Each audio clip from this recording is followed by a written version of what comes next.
Learning medico.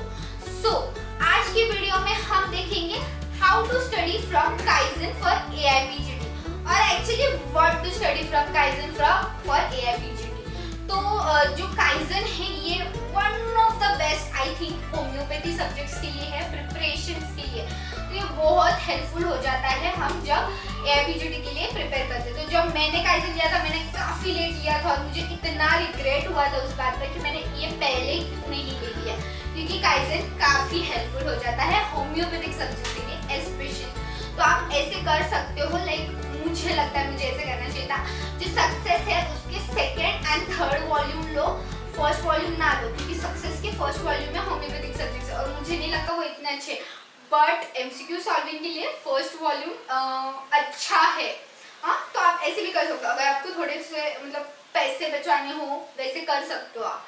और उसकी जगह सक्सेस के फर्स्ट वॉल्यूम की जगह आप लोग काइजन के ये 2 वॉल्यूम।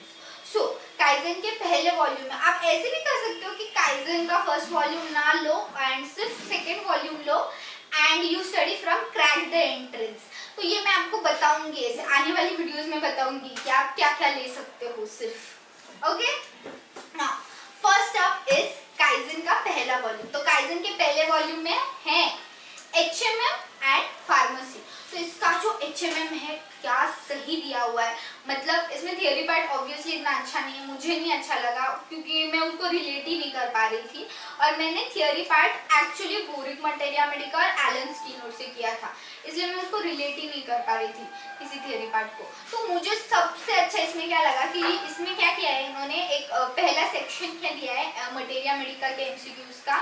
पहला इन्होंने प्रीवियस ईयर क्वेश्चन पेपर्स दिए हैं, कैसे mind, female system, male system, GIT, respiratory, ऐसे अलग अलग, और उसके सारे MCQs और MCQs के होने के बाद उसका सारा एक्सप्लेनेशन, जिसमें भाई सारा कवर हो जाता है मटेरिया मेडिका।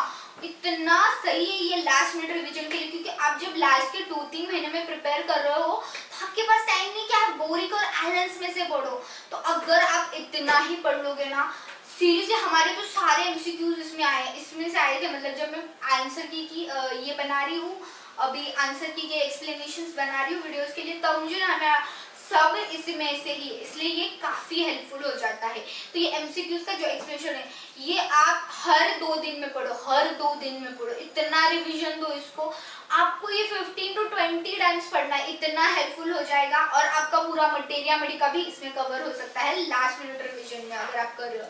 तो इसमें क्या किया है, एलेंस और बोरिक दोनों के अलग अलग MCQs दिए। और सिर्फ इतना नहीं, इन्होंने एलेंस A2C series, D2K series, L2P series ऐसे अलग अलग दिया। मतलब अगर 1 to C मैंने सॉल्व किया, फिर D2K मैं सॉल्व करूंगी, मतलब मैंने D2K तक सारे मेडिसिन पढ़ लूंगी और फिर मैं आके इसमें सॉल्व करूंगी, तो मुझे समझेगा मैं पढ़ रही हूँ या बराबर पढ़ रही हूँ। इतना सही दिया है। ऐसे एलेंस का भी दिया और ऐसे बोरिक का भी दिया, जो कि काफी हेल्पफुल हो जाता है ना। इसमें फार्मेसी का जो एक्सप्लेनेशन है अच्छा दिया है, बट मुझे लग रहा है कि काफी शॉर्ट दिया था। Pharmacy is a vast subject और फार्मेसी के लिए काफी नहीं था, तो मैंने इसमें से भी फार्मेसी का किया था और मैंने सक्सेस में से भी फार्मेसी का किया था, तो वो मुझे हेल्पफुल लगा। और पीछे जो MCQs है प्रीवियस ईयर क्वेश्चन पेपर्स के, वो भी हेल्पफुल है, बट इन्होंने एक्सप्लेनेशन नहीं दिया। अगर इन्होंने एक्सप्लेनेशन भी दिया होता तो काफी हेल्पफुल हो जाता, बट इन्होंने एक्सप्लेनेशन नहीं दिएगा। वैसे सक्सेस में जो MCQs है उसका प्रॉपर एक्सप्लेनेशन है पीछे, तो वो बहुत हेल्पफुल हो जाता है। एक्सप्लेनेशन ही हमें काम में आता है। अब इसमें पार्ट 2 में क्या क्या है, ऑर्गेनॉन एंड रेपेट्री। इनकी ऑर्गेनॉन की थ्योरी भाई एक नंबर है, इतना हेल्पफुल हो जाता है, ऑर्गेनॉन बहुत ज्यादा कवर हो जाता है, इसलिए ऑर्गेनॉन की थ्योरी तो अब मैं इसमें से ही रेकमेंड करूंगी। फिर रेपेट्री मुझे इतना मतलब लास्ट तक मुझे लगता था रेपेट्री कैसे पढूं। अब आपके लिए मैं वीडियो बनाऊंगी कि मैंने रेपेट्री कैसे पढ़ा। रेपेट्री समझ ही नहीं आता भाई पढ़ूं तो कैसे पढ़ूं और क्या हेल्पफुल है, क्या इम्पोर्टेंट है, क्या इम्पोर्टेंट नहीं। है रुब्रिक हंटिंग सबसे बकवास चीज जो है ना, वो रुब्रिक हंटिंग। और इतने क्वेश्चंस आते हैं रुब्रिक हंटिंग पे और हमें क्वेश्चंस ही नहीं आया। मैंने इतना रुब्रिक हंटिंग का चीज किया था और हमें 1 या फिर 2 आए, और पिछले साल 5 और 6 क्वेश्चंस आते थे रुब्रिक हंटिंग, इस साल क्वेश्चंस ही नहीं आए, इसलिए NTA का कुछ बोल ही नहीं सकते, वो लोग क्या ही डालेंगे क्वेश्चंस में।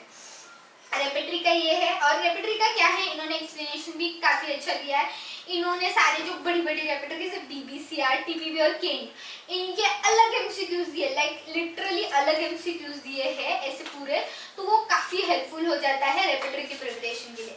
तो मैं क्या रेकमेंड करूंगी, आप बड़े बड़े इसकी थियरीज रेपेटरी की इसमें से करो, और जो छोटे छोटे रेपेटरीज है ना उसकी थियरी मुझे सक्सेस की अच्छी लगी, तो आप उसकी थियरी सक्सेस में से करो। काफी इंडिविजुअल वीडियोस आएंगे जिसमें मैं बताऊंगी कि आप ये सब्जेक्ट कैसे पढ़ सकते हो। This were it for kaizen. और अगर आपको ये वीडियो थोड़ी सी भी हेल्पफुल लगी हो तो इस वीडियो को लाइक कर देना। अगर आप चैनल पर न्यू हो तो चैनल को सब्सक्राइब कर देना और इसे शेयर कीजिए अपने फ्रेंड के साथ जो AIPGT के लिए प्रिपेयर कर रहा है, उसे काफी हेल्पफुल हो जाएगी ये video. And please subscribe to my channel the learning medico. See you soon, bye bye.